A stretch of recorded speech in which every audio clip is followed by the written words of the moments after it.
serious allegations. I know nothing is concrete there, but is there anything you can say in this situation? Yeah, I mean, I understand the question, obviously, but there's no further comment right now. Mark, obviously the situation changed since we last talked to you with the NBA, saying that they were going to investigate the allegations online about Josh. Does that change anything in terms of his status? Is he available to play? Will he play? Available to play, will play. No change in status from a basketball standpoint. Still, I have no comment on anything else. And from a basketball, can you say what makes you comfortable with the decision for him to play now? Just with the information that we have at this point, that's the decision that we've made. It's really not even a decision, to be honest with you. Mark, do you anticipate it affecting his availability moving forward as the NBA looks into it? I mean, it's obviously a league matter at this point, so it's going to be, the ball's in their court on that. All right, welcome back to Brother from Another. We got Natalie here. What's up, Natalie? Good to see you. There in the studio. And the situation that they kept referring to, the situation, Oklahoma City guard Josh Giddey facing allegations he had an improper relationship with an underage girl. There were videos. The user has kind of disappeared. The account has disappeared and been deleted. But there were videos that some people still have captured where Josh Giddey is hanging out with a young girl. Some say she was a junior in high school. Some say she was 17 years old. And Giddey was hanging out with the girl and her brother. Videos are there. There was one post where the girl said, "Hey, I just finished doing something. It's a grown-up program. I'm not going to, just use your imagination." She said she just did something with Josh Giddey. And so that's out there. These are allegations. The NBA is on it. Oklahoma City really not giving you much. Natalie it's a league matter. We have no other comment. That's the easy way out. These are allegations. I want to make that clear. These are allegations. So when we start to go down that road and, why this and why not that? Why did you talk about one thing one way and talk about this another way? I think we're in the early stages from where we sit as media members. We're in the early stages of an investigation that we may or may not get to the bottom of. Natalie, how do you see this story playing out right now in its early stages? I'll ask you that, and Ashley, I want you to respond to whatever Natalie says. Yeah, I just think, look, I get the idea that the NBA wants to not rush to judgment or the team until there's more. But I just think we're starting to get to a line with the NBA where that's the answer to everything, and it doesn't always feel genuine. It feels like it's a cop out, and it's a way not to actually take a position on something. This matter is in the very early stages, so that is correct. It came about, as you mentioned, because of these posts that went up on social media, and so we know the police have come out. They issued a statement. Now it's under investigation. So the police are investigating it, as well as, I believe, the NBA conducting their own investigation. But obviously, for something that involves a potential minor, it's a very polarizing topic, and people have a lot of opinions on it. He played in Minnesota and he got booze, extensive booze, the other night when he took the court. And so this isn't going away. And if I was his lawyer, I would advise him not to answer questions. So we're not going to get much from them. They're not giving us much. So there's not much we can comment on. But I feel like the NBA, again, it depends, because I don't know if he's using his lawyers when he talks to the NBA. I don't know what his representation is. But I feel like the basics of whether or not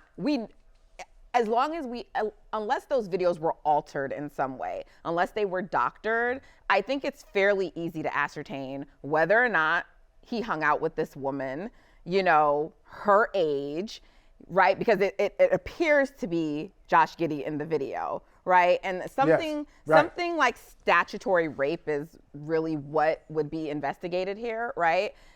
That depends on the state, the location where it happened, because different states different states have different ages of consent, but not knowing, ignorance to a person's age is not a defense for it.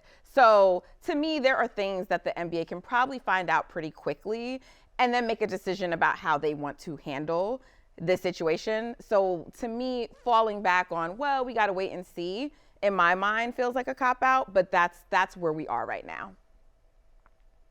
I agree. I feel my issue is that if this were just a Twitter accusation, he should absolutely be allowed to continue doing his job. Twitter is not an actual source. I know people think it is, but it's not. But now that there's enough information for not only the NBA to investigate, but now the Newport Beach Police Department to investigate, that changes the standard or the level at which this is at. So for him to be able to continue to not only practice and play, but travel with the team is a stain on what the NBA claims that their code of conduct is. They hold themselves to this high regard, and that you can't put anything before the NBA, and you're not going to go ahead and tarnish the NBA. Same with the NFL, that you're supposed to fall on the shield, and it's NFL first and players second. So if that is the standard, this is not somebody who is accused. And again, an accusation is not a charge. So we're not saying that he's guilty, not saying that he's innocent. We don't know. The fact of the matter is that this is an investigation, an open investigation from two separate entities. And the fact that he's able to play through this investigation is a stain on the NBA, because if this investigation goes one way, you allowed somebody who was involved with criminal activity, because that is what this accusation is. It's a criminal accusation that is against the law in a multitude of different ways. The NBA runs the risk of walking with egg on their face that you allowed somebody who was found guilty to do this. And I know some people will say, well, an investigation and an accusation is not a charge. I agree. But you look at some of the biggest corporations in the world, right? Any Fortune 500 company. If you have enough accusations against you, you would be suspended from your job. That's right. Pending an investigation until it was cleared up. Absolutely. You would not be able to just show up to your job every single day as if nothing was going on. It gets to a point where enough is enough, and whether you're innocent or guilty no longer matters. The smoke is enough for us to say, you know what? You need to take a pause. And when this goes away, or if it doesn't, we will then figure out what the next step is. So it's worrisome. And to Nat's point, they're teetering a dangerous line here, because again, you don't know the facts, and this can go one of two ways. And are you really willing to take that gamble? And it seems that the NBA is, and that's a little bit of a problem. Just one thing really quick, Yeah, you know Michael. what? Yeah, go ahead, Natalie. And it's also, in my opinion, inconsistent. We've talked about this already when we talked about like Miles Bridges and some of the other players, but I was just going to bring him up. I'm glad you did. Ja Morant is not playing basketball right now. He's suspended this season for 25 games. There was no criminal. There were no criminal charges. No, there's nothing that he's been convicted of, right? I know that there were some other investigations or things, you know, the fight at the court and other stuff. The reason was, quote, because of conduct detrimental to the league. Exactly. So it's very inconsistent. And again, I just feel like with the Ja Morant situation, that was the league saying, you know, well, you told us you were going to do one thing, and then you went back out and did another thing. So it was like a personal offense, right? And it was all of this language in there about the being a role model and what kind of example you're setting for kids. So these people who are accused of domestic violence, these players, Josh Giddey now, what kind of role model, what example are you setting for kids? So it just feels very inconsistent to me. You know, it's a great point, Natalie. And I think for a lot of us, I mean, the three of us here, and there are many people, thousands, hundreds of thousands of people like us who love basketball, have followed basketball. It is just part of who we are. We're basketball people. We love it. We love the sport. And because of that, because of the NBA and its history, and because of its place in the culture, I think sometimes the NBA skates. The NBA gets the benefit of the doubt at times from fans because, oh yeah, I mean, look, they're different. No, well, wait a minute. They're really not. You're not different than the other sports if you're not going to say, no, he's got to sit down right now. And Oklahoma City, you're just like any other team that instead of taking action yourself, you're going to wait for the league to do something when you know that there's a right thing to do. Hey, look, and you mentioned Ja Morant. Memphis did the same thing. Memphis did the same thing with Ja Morant. They didn't really do anything until the league kind of leaned in a little bit. But you shouldn't have to wait for the league to do something. You know Michael, that these are serious allegations. Why not just sit him down for a while? Hey, Josh, we're not saying you're guilty at all. But right now, this is not the time for you to be focused on basketball. And for people who can't grasp that concept, have never worked a corporate job. You can't just do whatever you want. And until you're proven guilty or innocent, there should be no repercussions. But to Nat's point, going to something, because I haven't spoken on it, and I want to make this very, very clear when I say it, I understand the frustrations of Black people in general, but Black athletes specifically when it comes to the double standards that are constantly being circulated and constantly being thrown in their face. I understand it, I get it, and it needs to change. But that in no way, shape, or form should allow anybody to disrespect any media personality for doing their job, but specifically a Black woman.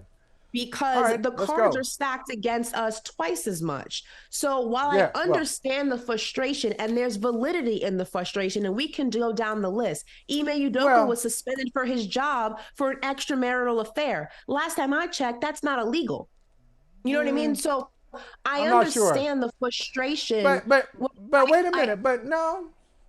Why? No, no, because look, you just said it. Like if I'm going to follow your logic. And you said there are certain things in a corporate environment, whether it's illegal or not, there's certain things an organization won't stand for. So with Ime Udoka, this is not, the NBA. The NBA didn't do it.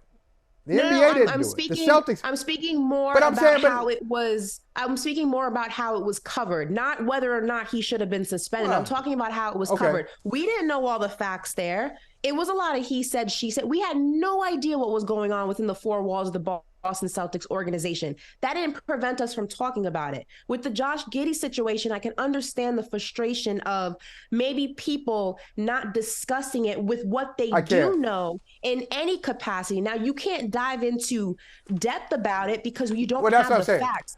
So I do understand the frustration of the double standard, but that does not mean that you can just go around disrespecting people doing their jobs. That's where it draws the line. I'm with you, and Natalie, I want you to get in on this. Okay, I'm with you in the abstract, Ashley. I'm with you in the abstract. I understand the frustration. The frustration in the abstract. Hey, thank you for watching Brother from Another. If you haven't hit that subscribe button, go ahead and do that now. Don't forget you can catch us 3 to 4 weekdays on PeacockTV.com and on Sirius XM Channel 85.